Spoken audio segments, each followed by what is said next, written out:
Hey, I'm very, very wonderful.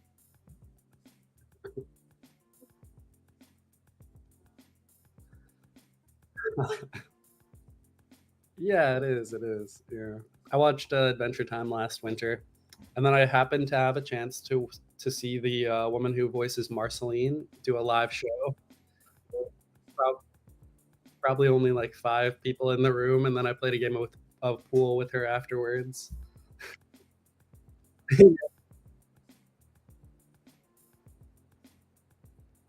Yeah, I think everybody would go to a Marceline show, but maybe not an Olivia Olson show because they don't recognize maybe the name as closely. Hard to say. Hard to say. When I saw it, I was like, "Oh my god, I'm going to this. It's free."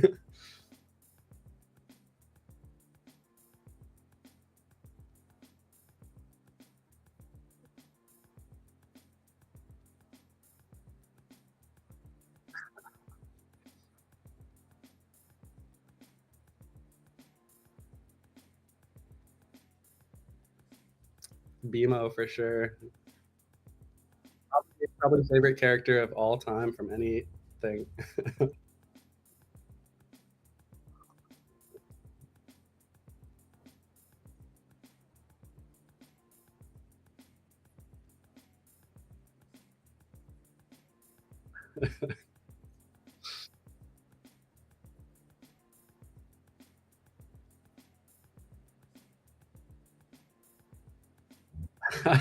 Wow.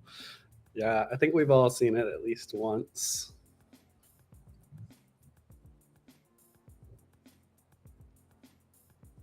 Back. Hello, everyone. We're gonna roll that back really quick. Okay.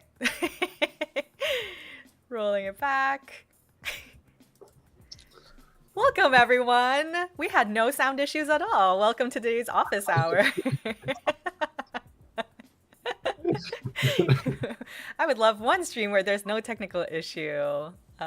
We had a really great conversation with August about um, Adventure Time, and I'm sure you loved all his opinions. My opinions will now forever be a secret to everyone. But all of you can guess in chat which was my favorite character on Adventure Time that I just talked about, based only on my hand movements. All right. Sorry about that, everyone. Let me check to see to make sure that it's also working on TikTok then, because I'm worried about the sound. In the meantime, August, how was your weekend? What did you do this week? I didn't do all that much. I went out with some friends on the weekend, and then I actually was working on some music. I don't know Ooh, how many other people make music in here, but I have a little setup with an iPad and a Kai synthesizer, yeah, and just a mic, and I just like to jam on it with my fingers, make some music. cool. Did you know that in the San Jose office, we actually have a music room? Have you ever jammed out there? I haven't. I'm actually really bad at playing music, but I'm okay at composing it on an iPad. Awesome. Thank you, everyone in chat, for calling out that I was muted the entire time. Really appreciate it. Hi, Sane Circle. Hi, Geraldine. I'm seeing a lot of great people here. Haley Cat Paws, who's coming to. By the way, I hope all of you who are coming Accelerate are really enjoying those sessions. It's really nice to see you there. I know we had some really hard sessions yesterday. Actually, August helped us create a big chunk of those interactive sessions. I think that visual scripting is a little bit difficult for everyone to grasp.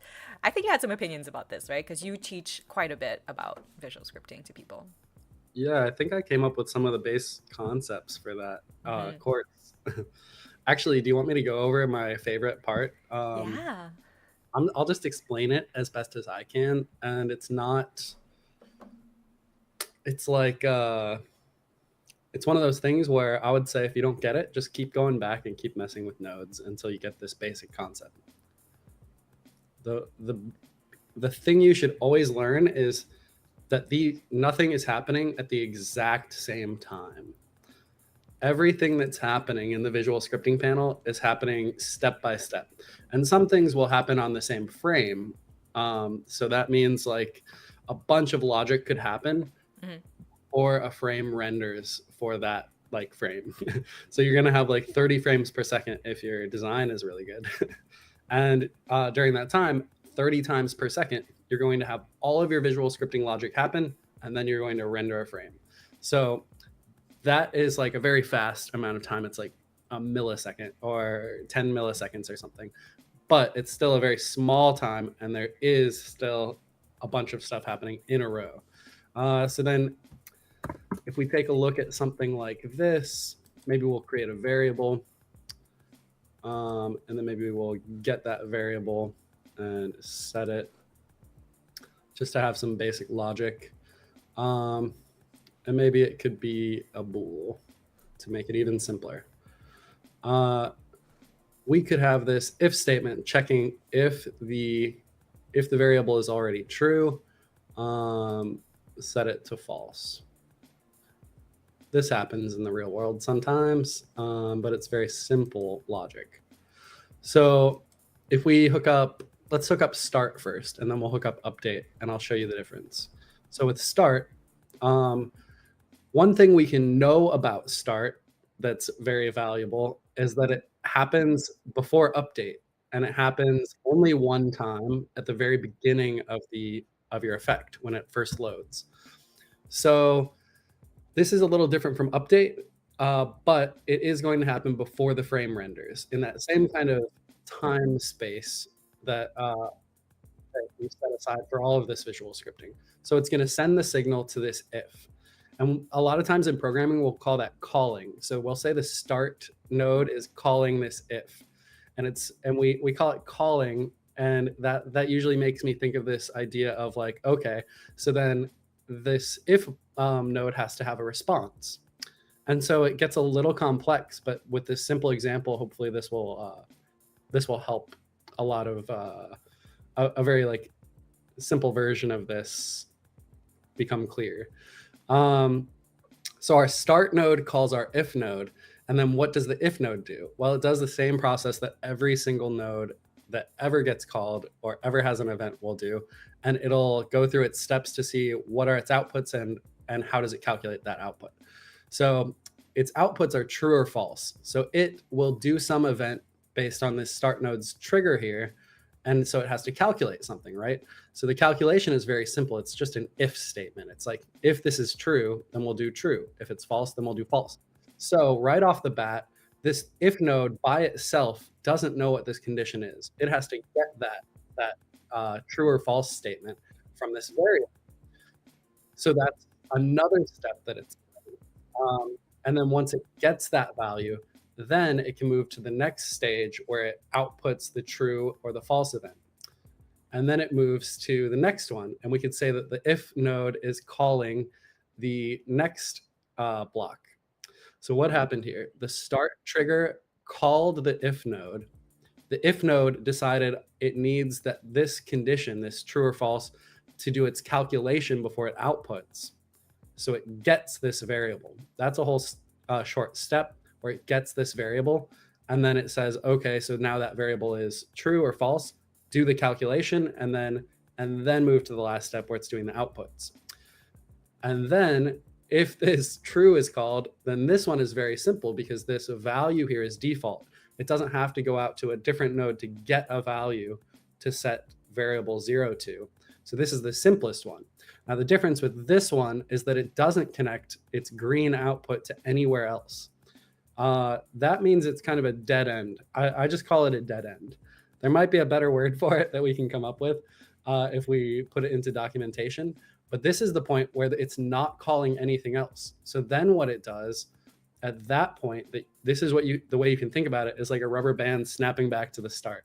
It's like, okay, this is a dead end. Go back, see if the if statement is waiting for it to dead end to do something else. It's not doing any more outputs either. So snap back to the start. Start is just a basic node. It's never going to have a secondary thing to do. The main other thing is having like a sequence node might be a little different. So this is the main time you would worry about that kind of execution order, is if you have a sequence node, it's going to do this first line. It's going to go all the way to setting this variable. And then when you snap back, then it will decide to send this second trigger after it's already completed all of the triggers on like procedure one. So yeah, that's my favorite way to explain how this kind of logic flow works. You kind of follow the lines to the node, you figure out what its process is, and like look at what it's pulling in on the inputs and follow those lines, and you can see that's the next step of logic. So thinking in this way of like what steps it's doing in a certain order and how it's like getting some values now at this step, processing them, outputting an event, like kind of understanding the general order of this helps you think of how these nodes are working. And when you're not sure how to do something, you can stop and follow all the lines, and usually you can figure out one way or another what's happening different from your initial plan of how you planned to set this up. So yeah, this is how personally, this is how I've learned everything that I know about Effect House for the most part. I do a lot of self-experimentation when I'm working on a new project, and I just kind of follow the lines. Sometimes I build an experiment so I can say, okay, I know this always works like this, or this always interacts with this other feature like this, just because I really like to see for myself sometimes, and I think that's a really powerful tool to have. But yeah, everything, yeah, we can go back to the the normal stream. But yeah, this is a great idea. I think if you can capture this in your head, you can understand all the rest of it. Yeah, I think this is a great way of explaining it. Thanks so much, August. I think this is like actually how I try to learn. And I know you come from a video game background and you've worked in Unity. Not sure if like when you were building out your game, like visual scripting and Bolt had come into the ecosystem yet, but it was like really hard to grasp, and that's what made like coding game really really hard. But once visual scripting entered a lot of the major game engines, it made it really hard. You still had to understand the logic, but because it was visual like this, you can always just follow the lines, as you say. For me, it's just like looking at, as a visual person, it was so much easier to understand than having this very conceptual thought of how a game would be built. But yeah, if you guys check out, if you were part of the accelerator session yesterday and the one that's running right now, actually, so what are you doing in this call right now? You should be in the accelerator session right now with Chinyu and Celine, who are teaching you exactly this concept of like how you can visualize your ideas from beginning to end. So yeah, so experiment. Yeah, just make mistakes. That's part of it. That's why we do these live streams, and they're not always pre-recorded. We make our mistakes live for you because you're probably going to make that same mistake. So you're probably going to need to like backtrack a little bit. And I think that's really important to show. Right, August? Yeah, definitely. And like save your experiment projects too, because sometimes you definitely want to go back and like reprove it to yourself. Trust me. I had a cool idea, August, for a challenge yesterday when we were in the accelerator session, which was like, Celine said, you know, I can show someone an effect and then ask them to remake it, and you'll have 10 different versions of that same effect, even though it's the same result. 10 people will build it completely differently. And I thought it was kind of an interesting thing. And I thought like it'd be cool to do a fun little challenge in Discord if we show an effect and then we ask people to recreate it, and the winner should be doing it in the most minimal amount of nodes possible. What do you think of that? That sounds pretty fun, actually. Yeah. Have you ever played 7 Billion Humans? Sorry? Have you ever played the game 7 Billion Humans? I have not. Or is it 8 billion humans? No, I think it's 7 billion. Okay. Maybe they changed the name as the population grows. I don't know. But it's a programming game. But they have a lot of that. Like, can you accomplish this in the minimal number of instructions? Can you make this the fastest thing? But I love those challenges. It's so fun. Yes, I agree. I love like these kind of like visual coding kind of things. Yeah, Sweet, totally. we should do it. I think we should do it. I think it'd be fun for us to try. And then we should have one where it's like, how do you do this? There should also be a winner that's like, you use the most amount of nodes to do the same challenge. Oh my god. What's the limit? They all have to be doing something.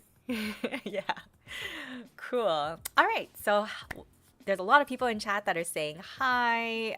Grant on the TikTok side said, "Effect time, let's go." We should have an effect time. Oh, we should make a little BMO T-shirt for you, and it's like effect time. That would be like really cute. That's great. I can have a little one that's like, we can like when we get together, they'll like fist bump each other.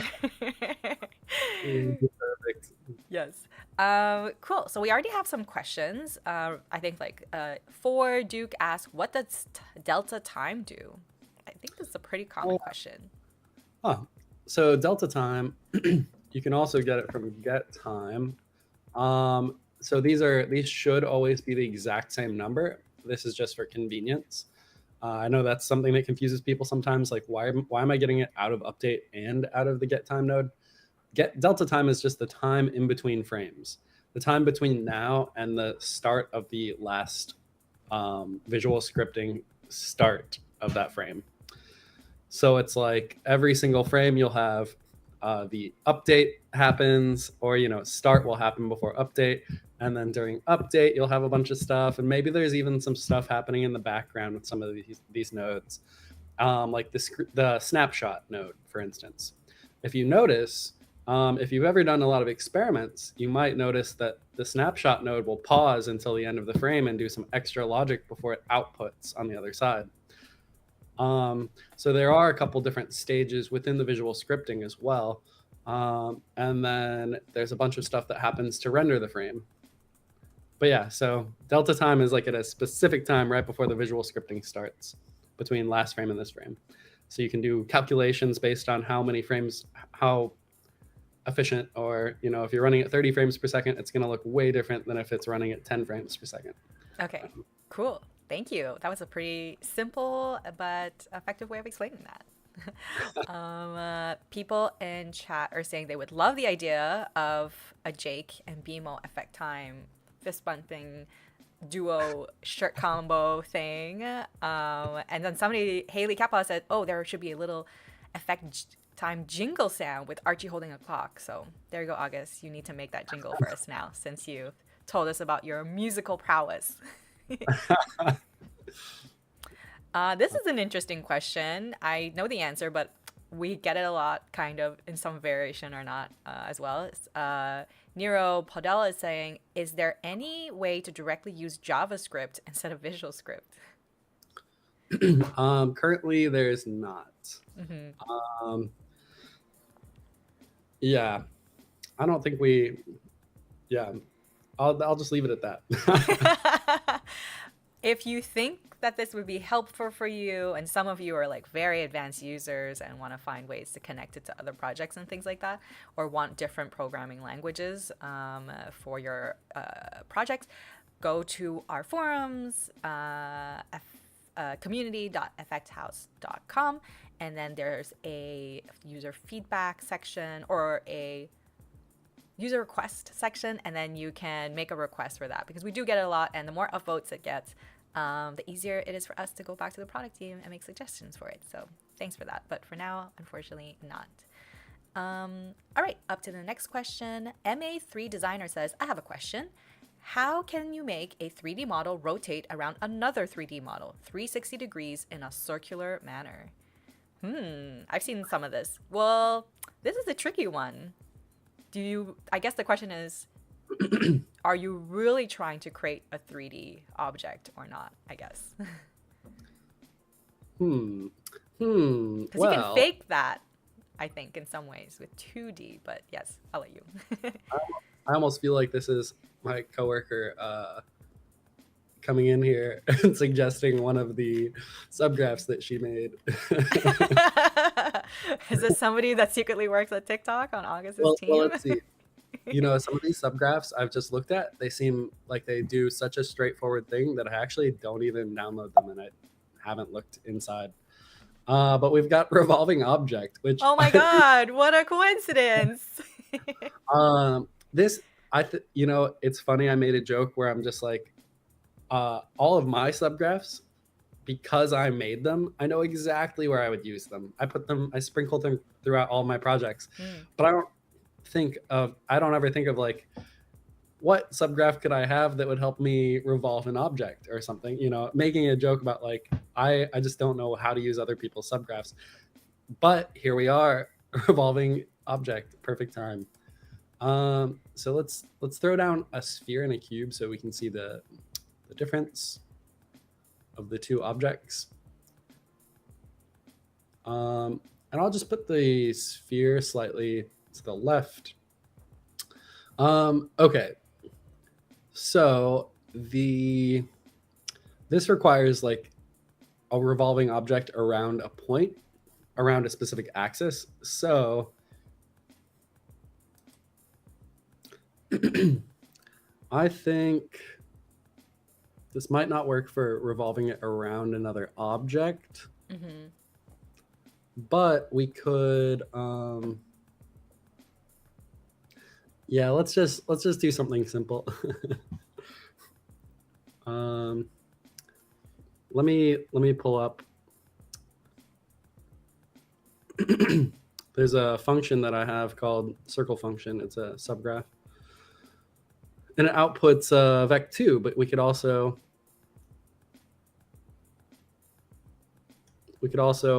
combine it to a vec3, and it just doesn't rotate on the z. And then you could change which ones of these you want. So now this gives you a circle coordinate. So you could just basically parent the sphere to the cube. This lets us set the sphere, because it's the child object, it lets us set the sphere's local position. And if we set the local position, we don't have to know where the cube is. We can just set this.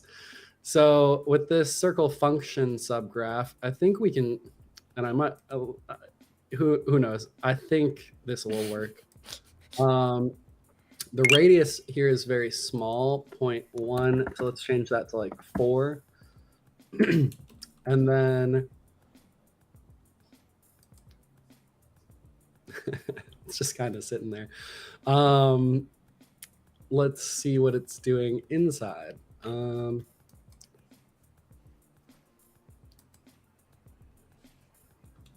So it's rotating at a very small number. Okay. It just too small. Okay, well, yeah, something is happening where this set is not being called. So let's just delete some nodes. I don't think we have too much happening. Revolving object is now gone. So circle function. Maybe there's an outdated node in here. Interesting. So this circle function just might not be. Oh, this is a start node. Okay, well now you can see. Now you can see some of the things that you think I know visual scripting. Well, sometimes we've got some problems like that. And you're a visual scripting genius. This is what happens when I don't have coffee in the morning and I try to drink a Diet Coke instead. Oh no, wait, did you drink a Diet Coke for the stream? Well, I had this nice TikTok cup that I got from work. It's glow in the dark. Oh How wow. can I not drink a Diet Coke out of it? Don't want to melt the plastic with coffee. Yeah. So yeah, so this circle function, it just generates like a kind of a 2D circle. The other one, this revolving object, maybe finding a way to make that work will be better, because you can change the axis. It's not just going to be on the X and Y. But this is one way to do it. Ooh. You're just basically defining points on a circle using sine and cosine. This is like a very mathematical way to do it. But this is like my favorite way because it's so efficient. Mm-hmm. Another way you could do it, if you don't want to do this, I just wanted to show that off because I think that's how I would personally do it. But you could create another object. Let's just call this scene object. And we'll put it on top of the cube and we'll call it sphere holder. Maybe this would be the way I would do it. I don't know. So with this one, you want to make sure that your sphere holder is on the cube. So you can see it's perfectly aligned with the cube, 0, 0, 0. It's zeroed out on the position and everything.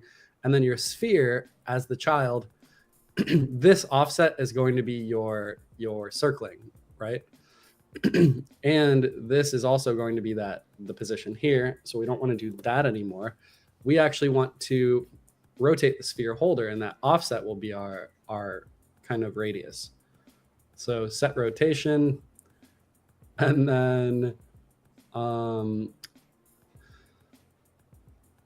we could do, let's do a combine so we can turn it into a vec3 rotation. Let's plug into update. We'll do a multiply so we can control how fast this is going. And then we'll just plug this into one of these. So we wanted to rotate around the Z like it was before. We'll plug this into Z, then we'll just multiply this by some amount to make it go faster. That's pretty slow. That's like a moon speed. And yeah, so then this will give you a little bit more freedom to change the axis that it's rotating on. You just do a little different math. Notice I'm just feeding in the time. So a lot of times if you're doing something more complex, you would generate your own variable that's just increasing with time using the delta time, so that you can pause and speed up the time and all that stuff. But yeah, this is a pretty simple calculation you can see. And it's all because we have this sphere holder where the sphere is offset. So it's almost like the sphere is on the end of a handle, and you're just rotating that handle at the center of the cube. Okay, cool. Sweet. Yeah. And it pulled in our previous question from about delta time, and you gave 2 great options on how to do it. That's more math-based too. So, and MA Design said, this is amazing. Thank you so much. You're welcome, MA Designer. Happy to show it to you. Cool.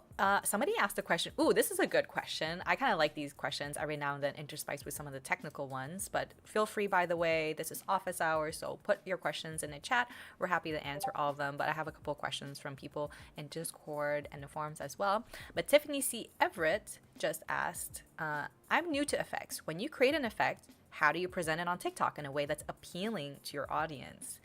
This is a big one, and we have multiple sessions on this. On Accelerator, like we've created an entire series on this. But well, this is an interesting one. I can answer it on once you publish it to TikTok, what you should do. But I kind of want to ask you, August, like, I think it's actually really important to make effects that people will want to use, and it's easy for people to use. And this is like just good UI UX best practices. And you make really stunning effects that just like are easy to use and really intuitive. So maybe you can talk a little bit about that. Yeah, I think the 2 most important things that I've heard and seen a lot is the effect should be able to create different content with each different person using it. So the easiest way to do that is to show the user's face somewhere in the effect. Sometimes they want to be anonymous, so you can I've seen a lot of users do this thing where they show the user but blur their face, or sometimes just show the face inset, like the eyes and mouth. So the user can show their expressions and stuff and make very interesting, unique content while still staying anonymous. That part's up to you. And then the other thing is that when they open the effect, it should do the whole thing. It should start doing the whole thing when the effect loads. So you shouldn't have to wait to record for something to happen, and you shouldn't have to interact with the screen for something to happen, because it's like TikTok is so global. If you put a message on the screen saying tap the screen, only the people who read that language will be able to read that message. And even some visual cues like a hand on the screen touching the screen aren't always straightforward enough, because some people are just churning through a bunch of effects and they just like seeing what each effect does, so they don't really take the time to fully, you know, interact with everything. So if you have an effect that shows a user's face and does something as soon as the effect starts, like if it's a game, just start the game. Don't make them tap to start the game. That could Oh. that could make a huge difference in whether or not people like see that part of the effect. Yeah. Okay, that's an awesome answer, actually. It's something that I think sometimes we get really overly excited about, especially interactive. Right now, like games are having like quite a moment right now. As you can see, a lot of them are going viral. So I think all these tips are really, really useful. I think we always want people to interact, and we tend to like over explain. But remember, people on TikTok have an attention span of 1.2 seconds. So you got to get them hooked immediately. I also think that sometimes people don't think about like the content that's being created by users. It's like, is it going to be iterative? Are they going to use it more than once? Is it something that they're going to fail at and then try again, and that creates funny moments? Is it going to be too long? Like, sometimes like when we do recordings, it takes 10 seconds before the payoff of like that effect. So you have to make it in a way so that whoever's the creator is going to be able to um, engage with their audience like immediately, and then there's like a funny payoff that will make sense with their content. So being an effect creator is not easy. I would say. But another thing you should do is like you should promote your effects. There's definitely some creators out there who are really good at just posting effects, and it just like goes mega viral without ever promoting it. But the easiest thing you can do is actually show people the different ways that you can use your effect. If you think about it, what are the like top categories of, like, maybe it's a beauty creator, lifestyle creator, or people who make funny content or reaction videos. Like, how would they use this exact same effect to make like trending moments for their audience? It's like something you can think of as well. Yeah. Agreed. Okay. AZJ is here in chat. Hey, welcome, AZJ. Always nice to see you.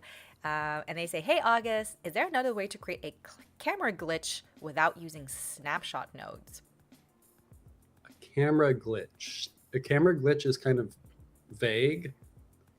You could use materials though, because you can attach a material to like a 2D object, and then the camera that's capturing that 2D object could be writing to a render texture, and you could use that render texture somewhere else and create a lot of different camera glitches.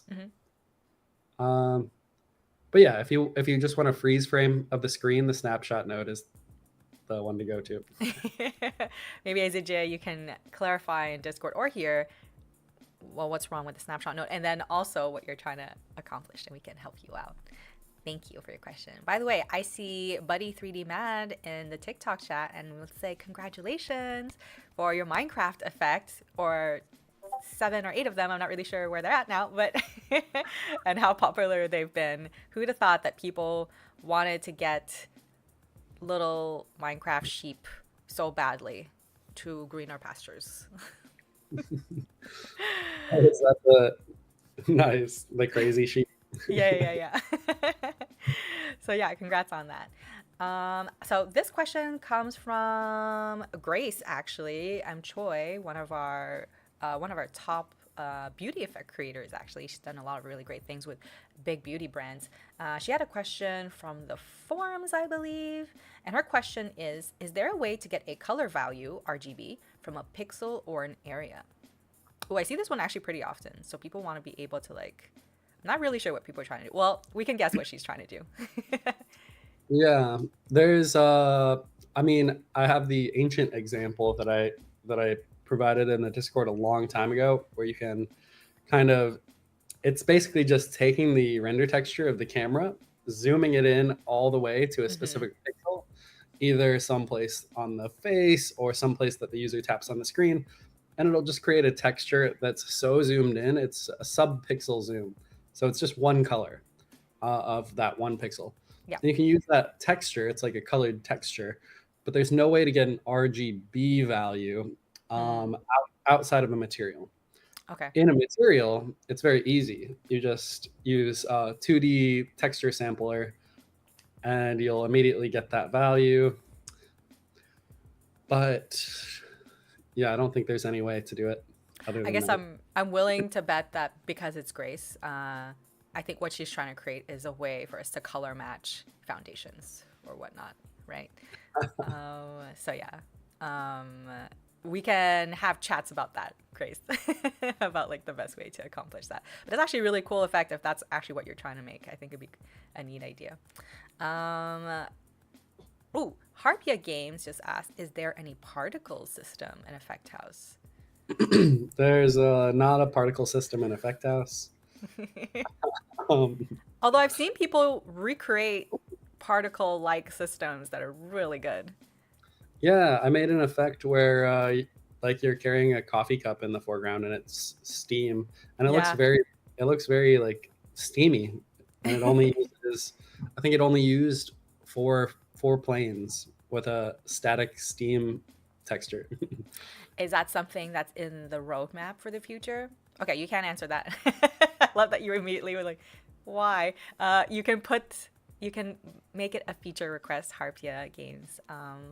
Head over to community.effecthouse.com and then put that in the feature request, and everyone can upvote it. I would love to see a nice lightweight particle system for Effect House. That would be really cool. MA3 Designer is going to give you another tough question, and they prefaced it. Is there a way to separate the motion blur from the camera texture and make it work only on 3D models? That is, I don't know. Um, so there, oh man, I can't exactly remember what we did. I think there's an example of this on the website. Let's see. So we have three 3D models right here. If we add a post effect, I think we have to manually add it to the camera. So we add a post effect, post process, and then we add our motion blur. That's over the whole screen, right? And then that cube is not moving at all, so you just don't see any motion. Okay, so if we just add a 2D screen, and then we can give this a try. We'll see what happens. We need a render texture. Add your render texture to the first camera. And then the motion blur will disappear. And then we make sure this screen image is the motion blur did not disappear, even though we're just writing to render texture.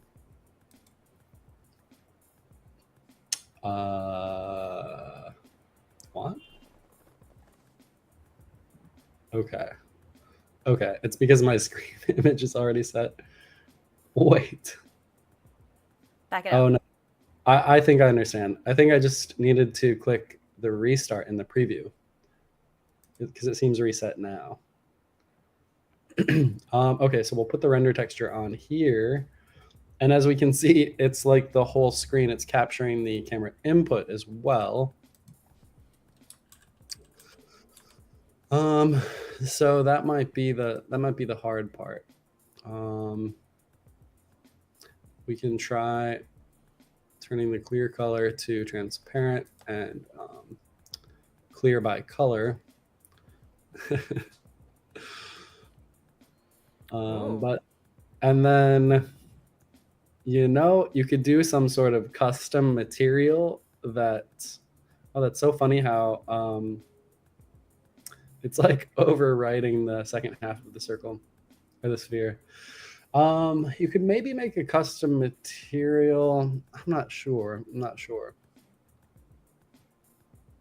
Because I don't think there's any other parts to set to transparent.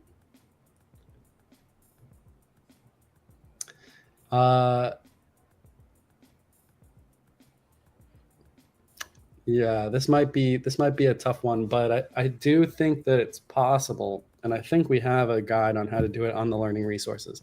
We can get back to you on this. Okay, no problem. He did preface that it was a very difficult question to answer, so it might take more than like 5 seconds to answer.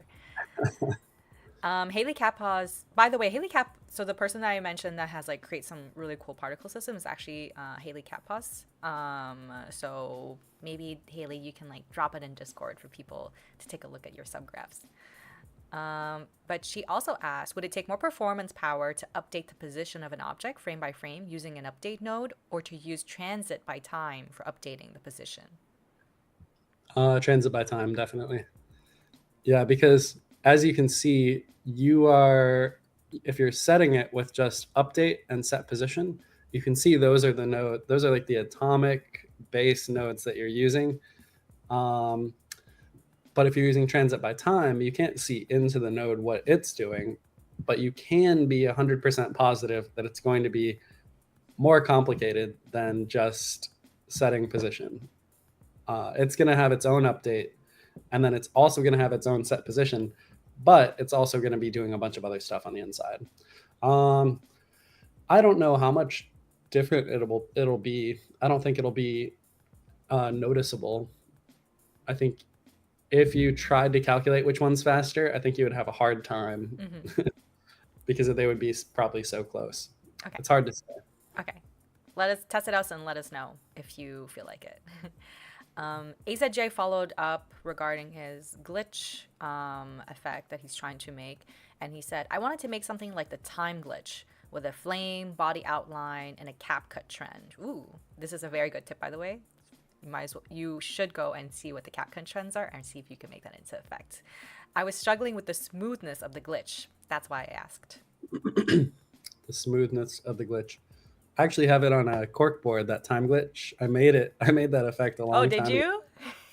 And I never released it because I was like, what else should I add? And then I just never clicked release. And it's quite identical. But what I did was, well, it's really annoying, but you create like, I think I had 30 render textures, and you just save them to basically an array. I think back then I was using a switch node, which lets you iterate through a bunch of different instructions. So like every frame, you just save your render texture to the next one. And then once you have 30 in kind of a rolling array, you can skip between which one you want to show on the screen. So I would use like a sine wave to iterate back and forth through them so that sometimes it looks like it's speeding up, sometimes it looks like it's slowing down and freezing. And then also the other thing you have to keep in mind is that since it's a rolling array, you have to be aware of where that edge is, where it's like, okay, here's the newest one and the oldest one. They're right next to each other. So you just have to make sure that you keep track of that and add some more complex logic to make your other sine wave kind of thing roll with it.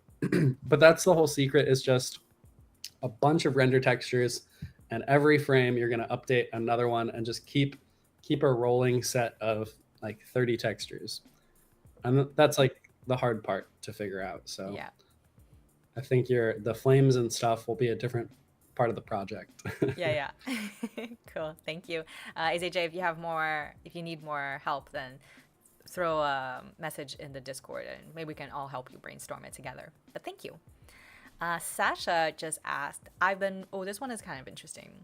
This is about asset preparation. So I've been modeling and rigging a whip in Blender, and after exporting it into Effect House and adding dynamic physics, the bones enlarged significantly, especially in the bones section. Why is this happening? I know you're working on a lot of physics templates and things like that.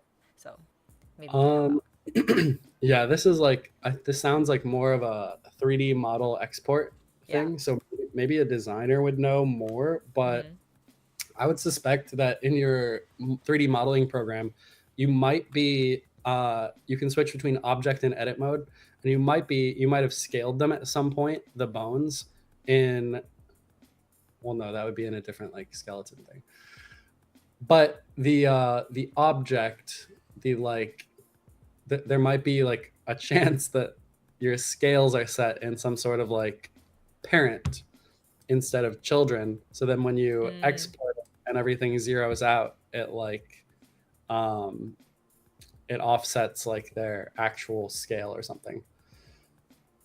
But yeah, I think this, depending on what tool you're using, I would say look, try to find this question on like somewhere on the internet where that people are talking about exporting specifically from that tool. hmm.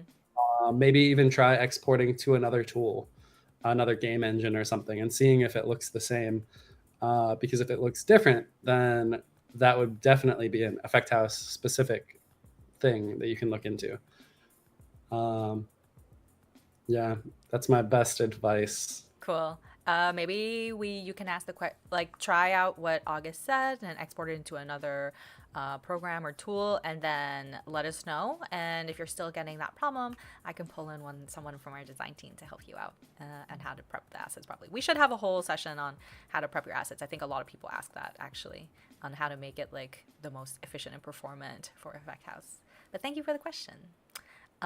Should I do one more? I have a good one. You might not think so.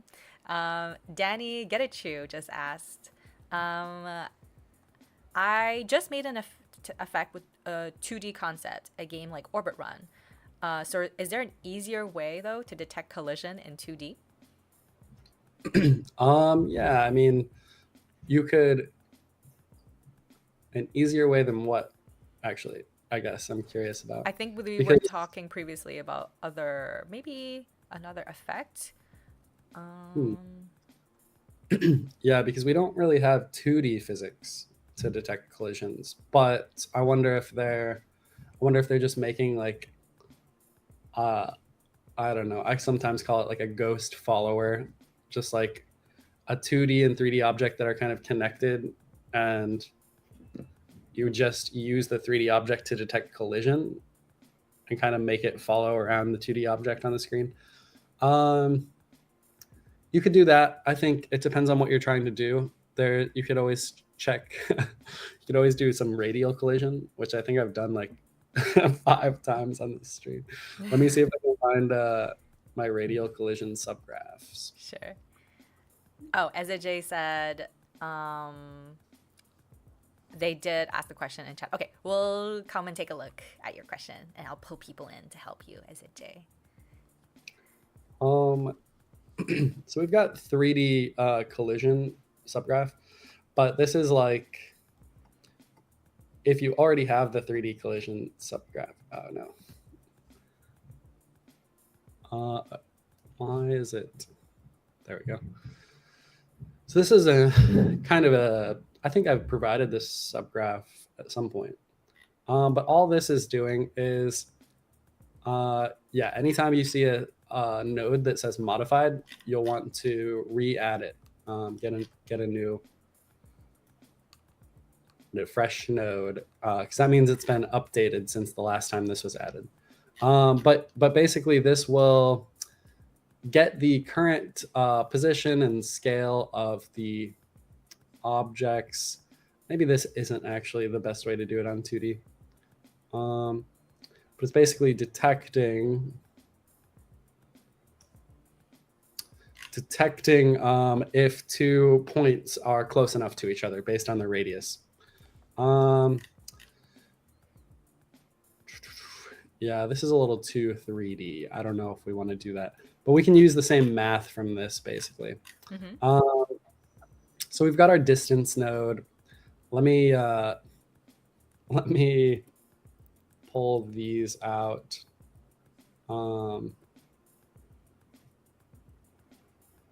Actually, should we use the asset library for this? I always forget we definitely want to promote and remind people that there are some more and more things getting added. That's Um, true. A lot of things every day. In fact, I think you should always come back and check it out because even I'm forgetting like what's getting added. right, right. You have the disappearing one, and then you have the draggable image. So these are like some very simplified ones. I'm just going to use one of the ones that I made because I'm much more familiar. Mm-hmm. Uh, on hover is a subgraph that does this. So if we take a look at that, we have two objects, and these are basically just two 2D objects. So yeah, let's set this back to a default. We'll just do background texture and also another, so we can see the difference. And we'll make them pretty small.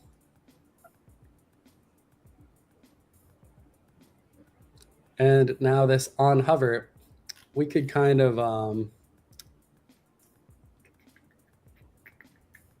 just use this part here. This is just the detection. The on hover is a little more complicated, where we're tracking if their two objects are colliding every frame and just checking when they start and stop colliding. So this really doesn't have to be used in the way that it's used in the MicroJam. Mm-hmm. But this part right here is super useful because you're taking in a screen transform, and then you're just getting this rect. Now a rect is just basically the position and size of an object. And then we're also making sure to take in the scale, and so you can use scale with this. Nice. So then it's just giving you a box, basically.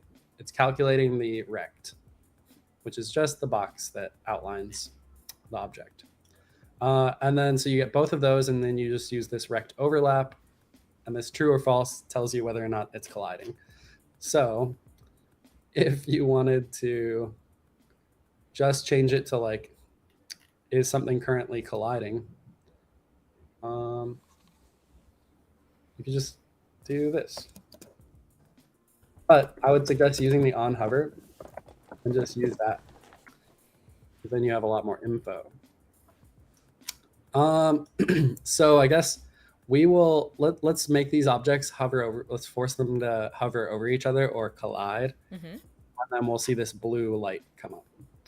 So make this hover over this. Oh yeah, because we didn't add them into this subgraph. And it doesn't have to be an object in a zone. These could just be two objects. It doesn't really matter. Okay. But if we, oh yeah, and then we probably also need to update. Yeah, this is one of those nodes that needs to be kind of powered by an update node when you want it to run. Okay, now we'll see this. Okay, so it's turning blue whenever they're overlapping, and it's turning back to white when they're not overlapping. Mm-hmm. So that's probably the simplest. And this is also very efficient, I think. I'm pretty sure there's nothing here to slow it down. This is just all math. Just getting a rect object and then just checking if they're overlapping with the rect overlap. Yeah, there's not too much else to say about that, I guess. That's really clever, actually. I think that that's a nice way of like bypassing some collision or recreating some sort of the same like effect as a collision detection. So basically, just trying to find like setting a bounding box and then like making sure that they're overlapping or not. Yeah, and if you're not using any physics or any rigid bodies, I think you'll that might make your game much more efficient too. But you can't do everything that physics can do with this. It's just if all you are doing is detecting collision, this is probably a lot better. Yeah. Danny said they use distance to detect collision, which is, I guess, another way of doing it. It's pretty smart as well. Again, many ways to do the same thing. I think this one is good because, depending on the distance, how you set the distance, now they can overlap a lot more as well. Yeah. Cool. People are saying they love the subgraph templates in the Asset Studio, so thanks for showing that. And I see Mike Black Hat in the chat. Hi. And Celine ended her accelerator session, and all the people are coming from the secret session that they just got. Let us know in chat if you enjoyed it. August helped produce a lot of the content during that, so we would love to know if you're gonna be able to make some cool interactive gaming effects after this, or maybe you can add some interaction to your current effects, like a cool makeup effect or something like that. Okay, MA3 Designer said they're gonna ask one last question, We're giving you one last one. You've asked already four. Basically, you've dominated this whole stream. If I select the face texture in a 2D image, then modify the image using a 2D drawing, how do I take this image again and make it a texture for 3D face? Ooh, I see a lot of people asking similar-ish questions on how to like do these kind of like these kind of effects. Hmm. Let's I don't think we need to save this, right? We can go open up one of these brush templates. My favorite is Maze Brush, just because I worked on it. No bias at all.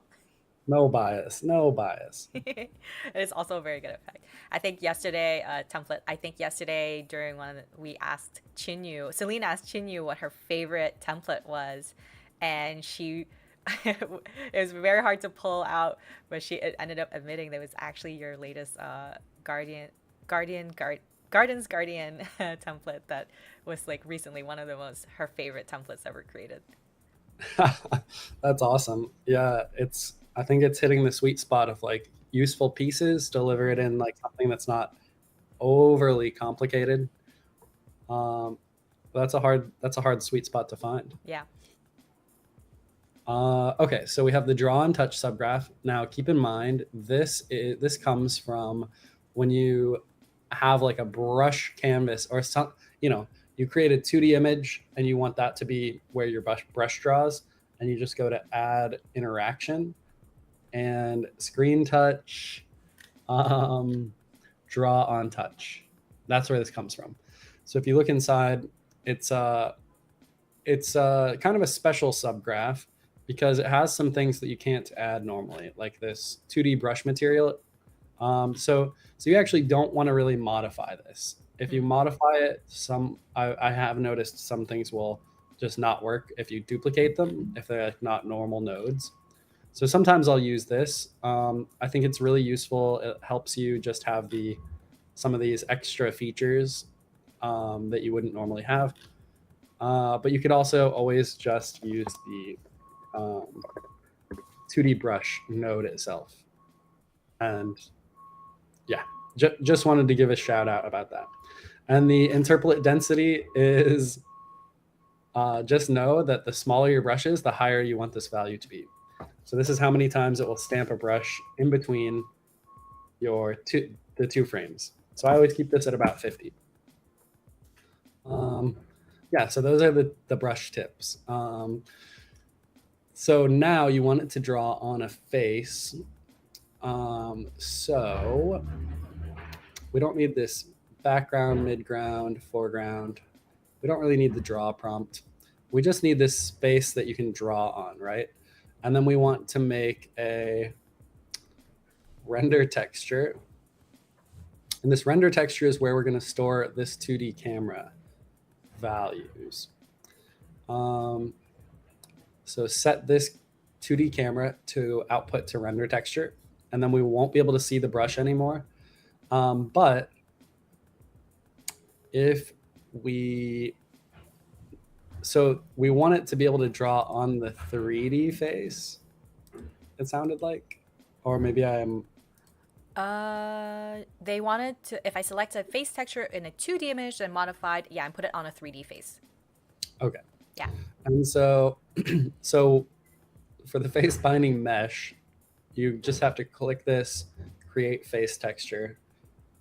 And then on face paint, you would normally set the face texture here. And that's what would make it the normal 3D face. Now it's a 3D face. And then, but what we want is in this 2D area, 2D scene object. Oops, no, 2D image is what we want. Sorry. We add a 2D image. And we want it to be full screen and I think stretch. Oh, that's interesting that it. Oh, okay, no, I understand. Okay, so we want this to be the face texture as well. Mm-hmm. And then we want this to be behind the brush. So that's how we do that. And now this 2D camera will capture our face image with the brush over top of it. And this render texture is actually what we can use in our face paint material instead of the face. So this render texture is going to be the face with the brush as captured by the 2D camera. And so now That looks so oh, trippy. you know what? I forgot. We did encounter, I think we encountered some problem where that the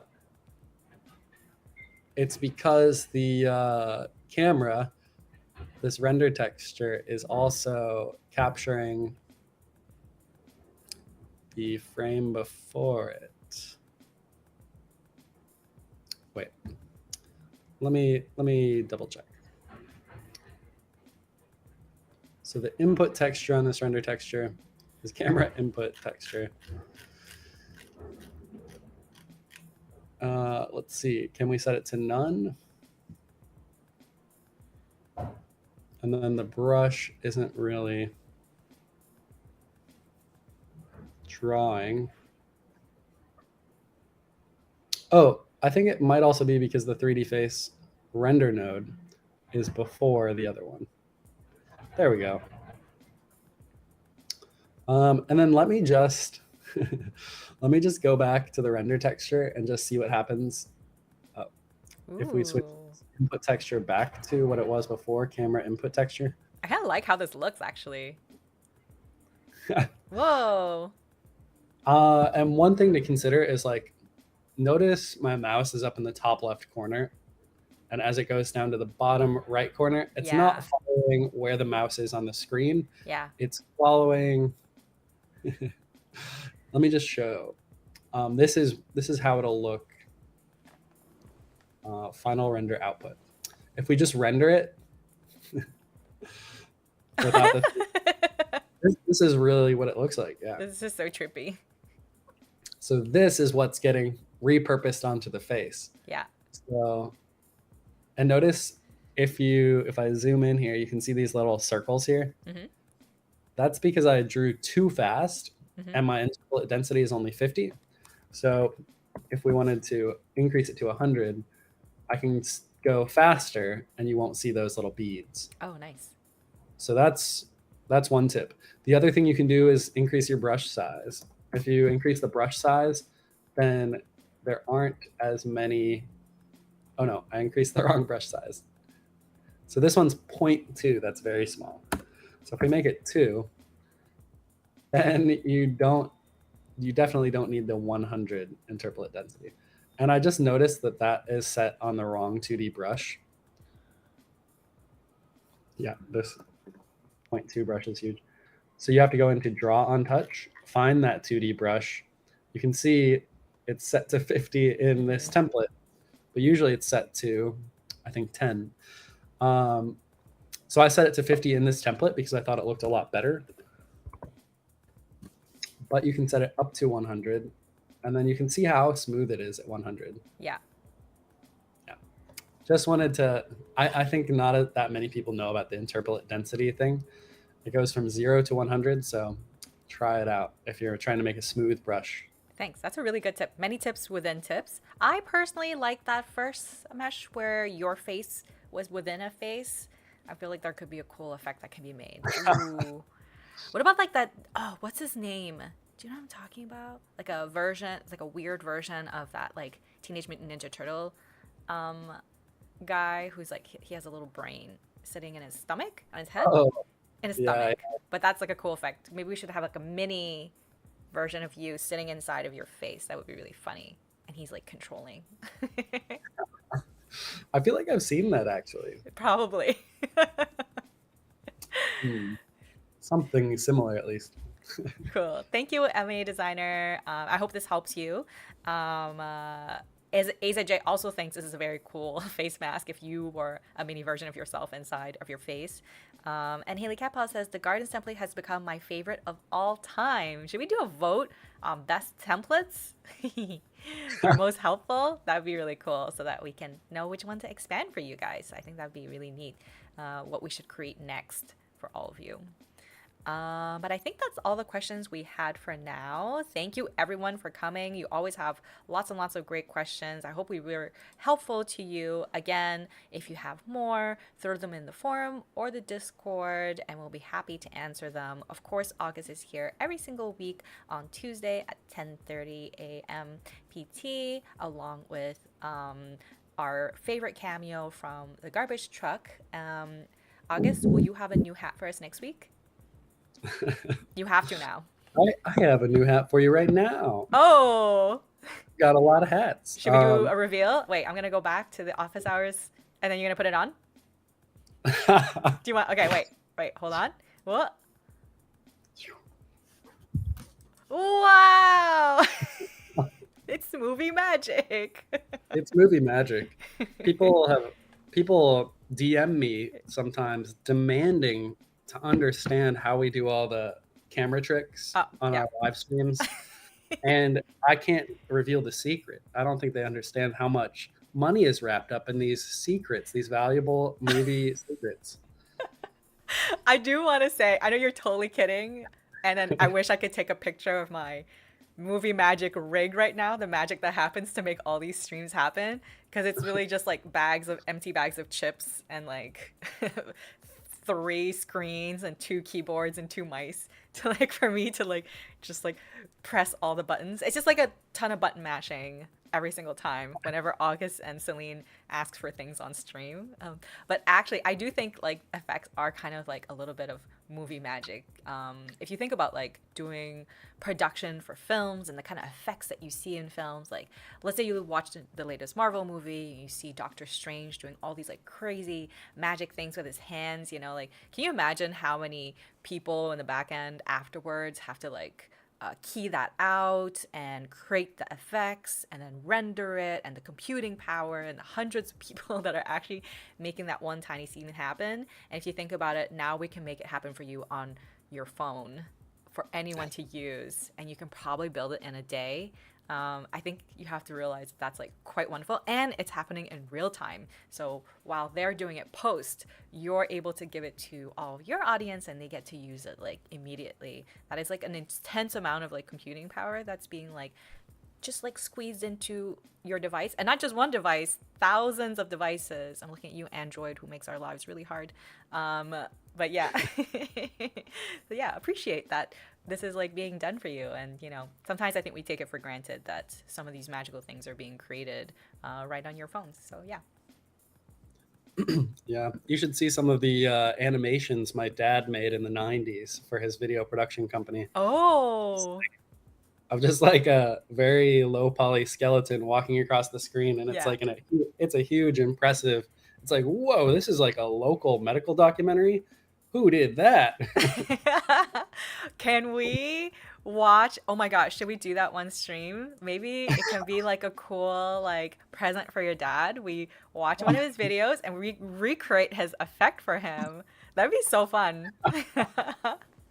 Maybe next Halloween we'll use the skeleton. Yeah, it's like this took me 6,000 hours, and then you're like, I imported an asset. Yeah, it's a whole different world now. Yes, of course. As Jade says, that this is why we love Effect House. Oh, thank you. We try really, really, really hard. And we're hoping that for the next year, especially, we're going to be revealing even cooler things. And if you haven't already, you should go check out our new our first time ever online developer summit called Open House. If you haven't registered for it, please go ahead. It's limited spaces. Actually, I'm totally kidding. Anyone can join. But we'll be revealing a lot of really cool things for the future of Effect House, including giving tips from all of your favorite ambassadors and lots more. So please join us on December 12th for this session. And yeah, I hope to see you there. For those who are part of the Accelerator program, I hope it's going well for you. Reminder that in a couple sessions, August will be joining us and he'll be giving you a special critique of your effects. This is going to be like Shark Tank, but nice, and maybe with candy. I'm not going to promise the candy. Maybe I'll just give it to August directly. But look forward to that. I think it's an opportunity to be able to really show off your effects and get some good critique from August, who's been super helpful to the community. Are you excited to see some effects? Yeah, I can't wait. You gotta make it weird now. August likes the really, really weird types of effects. Make it as novel as possible. Cool. All Exactly. right. Thank you, everyone. And I hope you enjoyed the wardrobe changes and all the tips. Tune back next week for more. All right. Thank you. Bye. Bye bye. See See you ya. guys.